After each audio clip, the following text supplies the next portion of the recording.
Hora da nossa parceria exclusiva com o Bom Dia Mercado. O Theo Takaya está aqui nessa véspera de feriado, mas não vai cestar, senhor Theo Takaya, sem antes falar dessa surpresa ontem no Senado, né, Theo? Bom dia para você. Bom dia, Débora. Hoje eu vou quintar, né? Véspera de feriado, quinta-feira, mas a gente vai começar falando da economia antes de chegar lá na política, né? Vamos comentar da decisão do Copom aí de reduzir a taxa Selic em 0,25 ponto percentual para 14,5% ao ano, aí conforme esperado. O comunicado, né, trouxe um recado de cautela na condução da política monetária, refletindo aí o aumento da incerteza global. Pano de fundo é a escalada da guerra no Oriente Médio, né, seus efeitos sobre o petróleo, né, que levou à volatilidade e passou a exigir uma cautela adicional por parte das economias emergentes, como a brasileira. No cenário doméstico, o Copom mostrou que o clima de desconforto permanece. A atividade mostra sinais de moderação ao longo deste ano, mas o mercado de trabalho segue resiliente, enquanto a inflação corrente e as medidas subjacentes voltaram a acelerar, afastando-se aí da meta de 3%.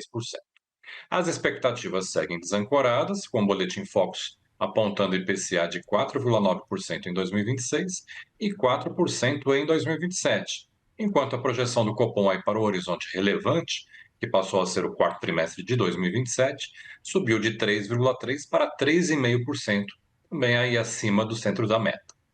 Esse ponto, inclusive, foi aí a principal questão hawkish do comunicado, né? Essa revisão de projeção de 3,3 para 3,5% veio acima aí do esperado por boa parte do mercado e reflete, sobretudo, aí o impacto do petróleo e a piora das expectativas inflacionárias.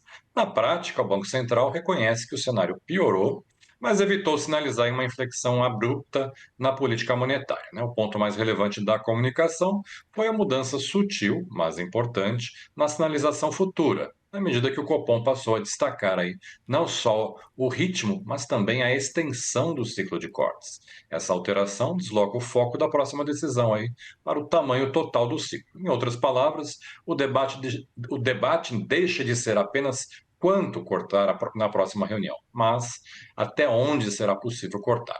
Já o Fed, né, também teve decisão ontem, seguiu aí o roteiro e manteve os juros nos Estados Unidos na faixa de 3,5% a 3,75% ao ano pela terceira reunião consecutiva, né?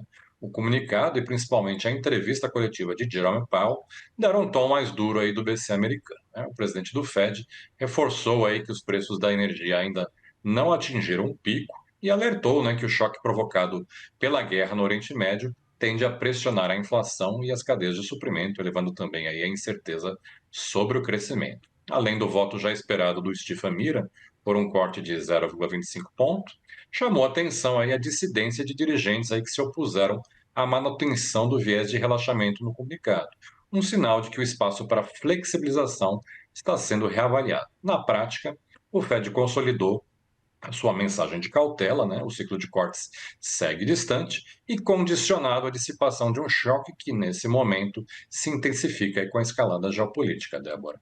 Pois é, e a super quarta, hein, Theo? Bom, a super quarta passou, mas a agenda dos mercados segue intensa nessa quinta-feira aqui e lá fora. Então conta aí pra gente o que vem pela frente.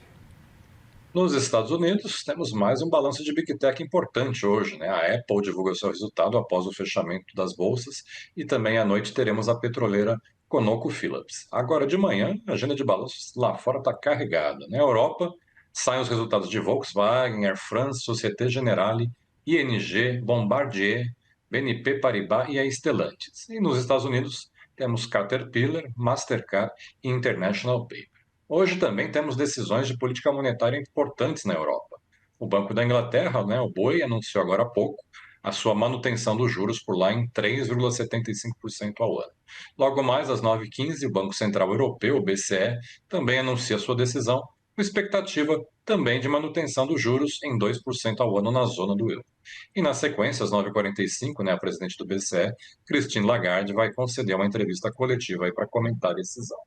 Nos Estados Unidos, temos dois dados importantes hoje: a leitura inicial do PIB do primeiro trimestre e os índices de preços de gastos com consumo, chamado PCI, que saem às 9h30 da manhã.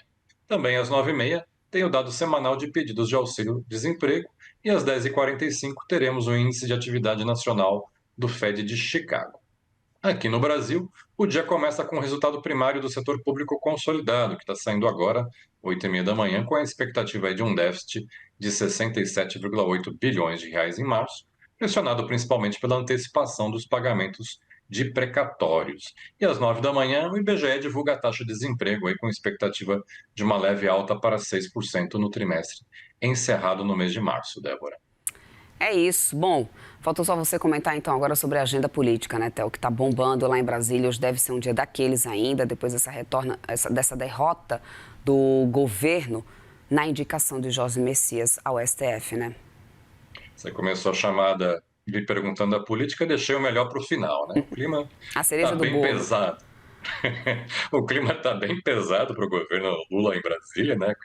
Que hoje pode sofrer mais uma derrota importante, né? O Davi Alcolumbre, né, convocou a sessão conjunta do Congresso nesta quinta-feira para analisar o veto aí do presidente ao projeto que trata da dosimetria das penas do 8 de janeiro, né? Caso o veto seja derrubado no Congresso, o projeto poderia encurtar aí o tempo de prisão do ex-presidente Jair Bolsonaro no regime fechado, né? Essa votação delicada vem aí no dia seguinte a uma derrota histórica para o governo, né, como você já tinha citado aí, que viu a indicação do Jorge Messias para a vaga do STF ser rejeitada pelo Senado. O Messias teve apenas 34 votos, 7 a menos do que era necessário. E esse revés histórico, né, ele escancara aí a fragilidade da articulação política do Planalto e aprofunda a tensão na relação com o Congresso, em pleno ano eleitoral, aí com uma agenda carregada principalmente de pautas econômicas, né? E com as pesquisas já apontando desvantagem do presidente Lula em relação ao seu principal adversário, o Flávio Bolsonaro. Nos bastidores, a derrota no Senado foi atribuída a uma articulação liderada por Alcolumbre, que defendia o nome de Rodrigo Pacheco para a vaga no STF. Ele teria atuado aí ao longo do dia para ampliar a resistência ao indicado pelo governo, né, o Messias. Publicamente, o Alcolumbre nega, evidentemente, ter atuado aí contra a indicação do Messias e afirmou ter cumprido apenas o seu papel institucional como presidente do Senado, Débora. É isso, vamos lá, derrota histórica, né? Mais de um século que a gente não vê isso acontecer. Meu querido, bom feriado para você. Daqui a pouco vá lá quinta, aproveitar um pouco. Segunda-feira te espero aqui de volta, hein? Obrigada. Bom feriado, até segunda. Tchau, Até tchau. mais, tchau, tchau.